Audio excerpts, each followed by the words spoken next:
Salam sejahtera Malaysia, denyut nadi suara rakyat bergema di channel ini.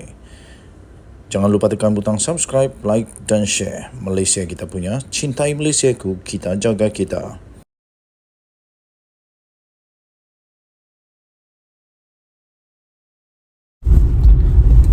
Salam sejahtera Malaysia, denyut nadi suara rakyat bergema di channel ini. Nampaknya Muhyiddin berpeluh lagi kali ini. Kerana apa? SPRM menyiasat individu dan peguam yang terlibat dalam rasuah dan pengubahan wang haram untuk 1MDB. Apa kena mengena Muhyiddin pula dengan siasatan daripada SPRM kali ini, sehingga serbuan daripada 12 orang pegawai SPRM kepada pejabat peguam tersebut dan merampas dokumen yang boleh dijadikan bukti. Apa kena mengena dengan Muhyiddin? Apa kena mengena dengan Muhyiddin pula kali ini? Ini memang panas. Tak habis-habis, satu demi satu. Satu menang, satu keluar. Jadi betul lah Muhyiddin belum selamat lagi pada ketika ini. Tapi kali ini siapa pula yang bakal kena? SPRM, siasat individu, peguam yang terlibat dalam rasuah, pengubahan wang haram 1MDB daripada Kosmo. Ini berita dari Kosmo.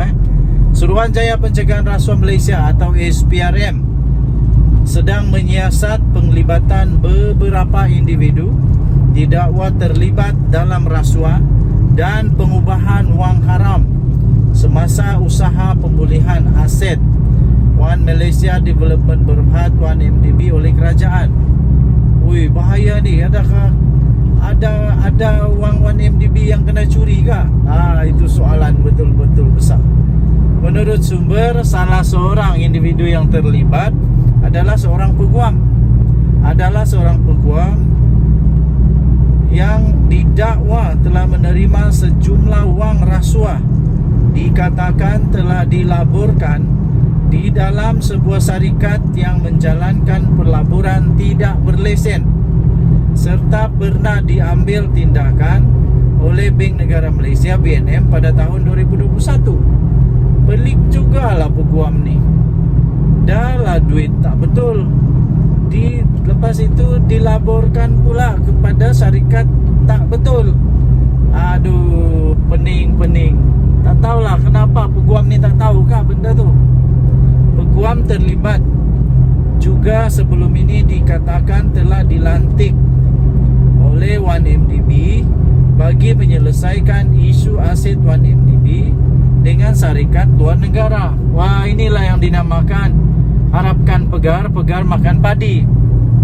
Pegawai SPRM telah hadir ke firma guaman terlibat pada hari ini bagi mendapatkan dokumen berkaitan penyiasatan tersebut, katanya di sini.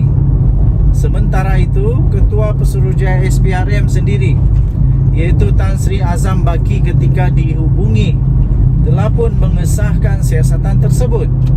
Menurut beliau, kes itu disiasat di bawah Akta SPRM 2009 serta kesalahan di bawah Akta Pencegahan dan Pengubahan Wang Haram, Pencegahan Pembiayaan Keganasan dan Hasil Pembiayaan Aktiviti Haram AMLA TFPUAA 2001, ujarnya dalam kenyataan itu. Tambah Azam Baki lagi, SPRM juga menafikan kehadiran pegawainya ke premis peguam tersebut menyalahi mana-mana akta yang berkuat kuasa, kerana pihaknya telah mematuhi semua peraturan serta telah menyedari privasi antara peguam tersebut dan klien-kliennya.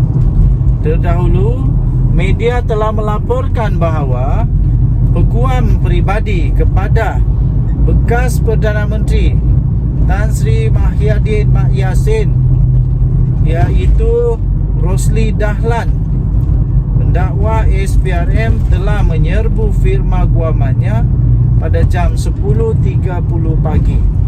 Katanya seramai 12 pegawai SPRM menyerbu firma Guaman Rosli Dahlan Saravana RDS yang menuntut kuasa penyiasatan untuk mengakses seluruh pejabatnya.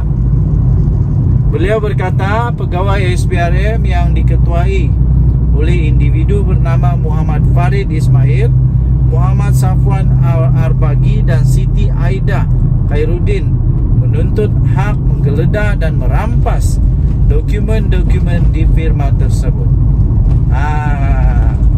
Kali ini adalah orang yang semakin rasa tak cukup tidur, semakin rasa panas. Tapi ini rasanya tak ada kaitan dengan Muhyiddin lah kot. Tak ada, itu kan peguam dia saja. Jadi tak ada lah kot kesalahan yang dibuat oleh Muhyiddin Yassin. Cuma kaitannya ialah itu adalah peguam peribadi beliau. Jadi harap-harap semuanya okey-okey saja. Harap-harap tak ada lah kaitan dengan Muhyiddin pula. Harap-harap ini hanya kepada peguam ini sahaja. Kita doakan yang terbaik untuk negara Malaysia. Denyut Nadi Suara Rakyat bergema di channel ini. Jangan lupa tekan butang subscribe, like dan share. Bye. Salam sejahtera Malaysia. Denyut Nadi Suara Rakyat bergema di channel ini. Akhirnya setelah hampir 2 minggu berita cerita bising-bising pasal rombakan kabinet, Datuk Seri Anwar Ibrahim akhirnya tampil memberikan penjelasan. Ini yang dinantikan oleh seluruh rakyat Malaysia lah. Seluruh rakyat Malaysia menantikan siapa dan siapa dan siapa. Anwar, Perdana Menteri Malaysia Datuk Seri Anwar Ibrahim akhirnya tampil dan berkata belum ada keputusan tentang rombakan kabinet.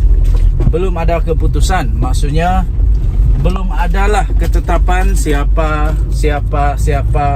yang dikekalkan, siapa yang ditukar, siapa yang digugurkan dan sebagainya. Jadi Perdana Menteri Malaysia Datuk Seri Anwar Ibrahim berkata dia belum mempunyai keputusan berhubung rombakan kabinet kerajaan perpaduan seperti yang sedang hangat sekarang ini diperkatakan oleh beberapa pihak. Anwar juga turut menjelaskan bahawa tujuan dia menghadap Yang di-Pertuan Agong Al-Sultan Abdullah Riayatuddin Al-Mustafa Billah Shah di Istana Negara pada hari ini sebenarnya bukanlah tentang mempersembahkan kabinet, menteri kabinet yang baru, tetapi adalah untuk mesyuarat pra-kabinet seperti kebiasaan. Katanya belum ada keputusan. Tapi tadi saya menghadap tuanku untuk bincang mesyuarat kabinet esok, katanya. Tiada kaitan dengan perubahan jemaah menteri. Esok lepas mesyuarat kabinet saya ke Sabah dan kemudian ke Abu Dhabi. Katanya ketika beliau ditemui media selepas majlis penutupan khazanah Megatrends Forum 2023 di Kuala Lumpur pada hari ini. Sebelum ini ada satu portal berita telah melaporkan kononnya Perdana Menteri Datuk Seri Anwar Ibrahim dijangka mengumumkan rombakan kabinet selepas mesyuarat jemaah menteri esok. Tapi sudah dijawab oleh Datuk Seri Anwar Ibrahim bahawa belum ada keputusan rombakan kabinet yang dibuat setakat ini. Ditanya mengenai isu jerebu pula yang melanda beberapa negeri ketika ini, Datuk Seri Anwar Ibrahim berkata, Menteri Sumber Alam Sekitar dan Perubahan Iklim iaitu Nik Ahmad diarahkan supaya mengkoordinasi dengan rakan sejawatnya dalam ASEAN, termasuklah Indonesia, untuk menangani jerebu rentas sempadan. Hari ini Nik Nazmi mengesahkan tiada kebakaran berlaku baru-baru ini yang boleh dikaitkan dengan situasi jerebu yang sedang melanda negara pada ketika ini. Namun data daripada Jabatan Alam Sekitar dan Jabatan Meteorologi menunjukkan ada berlaku pembakaran di luar negara. Operasi pembenihan awan atau OP dalam negara juga akan dilakukan sekiranya bacaan indeks pencemaran udara atau IPU melebihi 150 bagi tempoh 24 jam. Bagi tempoh 24 jam. Kalau IPU memang tak bagus, barulah akan dibuat sesuatu lah. Okey, so takatin 5 petang tadi tiada pula 3 kawasan yang mencatat IPU paras tidak sihat dengan nilai di Negeri Sembilan kekal sebagai kawasan paling terjejas dengan bacaan IPU 155. Okey, jadi itulah berita pada ketika ini yang berkaitan dengan rombakan kabinet yang sedang hangat diperkatakan di seluruh negara Malaysia sekarang ini. Jadi jawapan daripada Datuk Seri Anwar Ibrahim mengesahkan bahawa setakat ini belum ada lagi. Okey, Denyut Nadi Suara Rakyat berkembang di channel ini. Bye-bye.